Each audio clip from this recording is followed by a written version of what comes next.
এর বিষয়টা আরো বেশি ভয়াবহ। হ্যাঁ হ্যাঁ, ওই যে আমরা সান পাওলোতে কাজ করতাম, বলা যায় 99% যে বাচ্চা রাস্তায় আছে সান পাওলোতে নেশা করে। এখানে এত হাই নয়, আমি মনে করি ঢাকায় 20%, 25% তারা নেশা করে বাচ্চারা। হ্যাঁ, এই যে এটা একটা বড় পার্থক্য, এটা বড় পার্থক্য। তারপর কোয়ান্টিটি এখানে অনেক বেশি, আমি মনে করি 10 গুণ বেশি বাচ্চাদের আছে।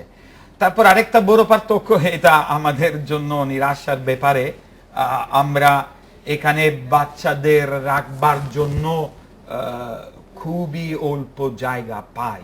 হ্যাঁ, ওই যে জাপান থেকে একটা অর্গানাইজেশন আছে একমাত্রা, আমরা ওখানে বাচ্চাদের রাখি, নটরডাম, শালম, ডাচ ফ্যামিলি, কয়েকটা জায়গা আছে, কিন্তু ও মানে জায়গাটা কম পাচ্ছে না, খুবই অল্প। আরো বড় জায়গা পেলে আরো বেশি, মানে সরকারি level, municipality level, division level কিচ্ছু নেই বলে চলে।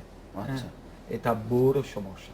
আমরা অনুষ্ঠানের শেষ পর্যায়ে চলে এসেছি। আমরা নওমীকে একটু রিকোয়েস্ট করব আমাদেরকে যদি একটা গান শোনান আপনার। আচ্ছা, বাংলা গান। আচ্ছা, আমার একটা স্বপ্ন আছে, আমি বাংলাদেশের বনের পাখি হয়ে নবজন্ম পেতে চাই। এই প্রত্যাশা নিয়ে একটা নজরুল গীতে আমি একটু 2-3 লাইন করি।